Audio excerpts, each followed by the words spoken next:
KFC-да сатылатын фриді үй жағдайында өз қолымызбен дайындаймыз. Өте оңай дайындалады, әрі өте дәмді болып шығады. Міндетті түрде жасап көріңіздер, видеоны соңына дейін қараңыздар.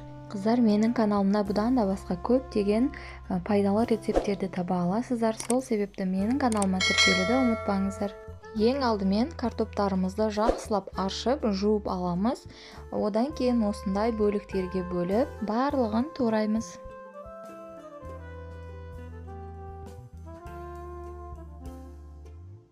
Туралған картоптың үстінен салқын су құйып, 2-3 рет жуып аламыз. Сол кезде біздің картопымыз бір-біріне жабыспай, жақсы болып піседі.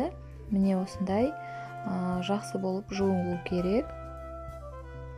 Сүлгінің үстінен салып, жақсылап картоптарымызды кептіріп аламыз. Майға салған кезде май шашырамайды сол кезде.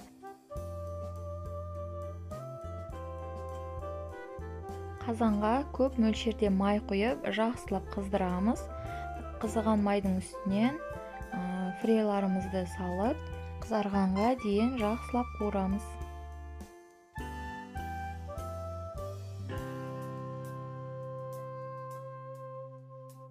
Егер де фриларыңыз қытырлақ болып шыққан қаласаңыздар, майда көбірек ұстайсыздар. Сол кезде бұдан да жақсы болып піседі. Фрейімізді пісіріп алдық. Енді осы ыстық кезінде үстінен дәміне қарай тұз қосасыздар, және де соусына мен осындай кетчупты пайдаланамын. Міне қыздар, біздің үй жағдайында пісірген фрейіміз дайын болды. Өте дәмді болып шығады. Көргендеріңіздей өте оңай әрі тез дайындалады. Қыздар, рецепт ұнаған болса, лайк басып, менің каналыма тіркеліп, қоңыраушаны басып қоюды ұмытпаңыздар. Келесі видеода кездескенше.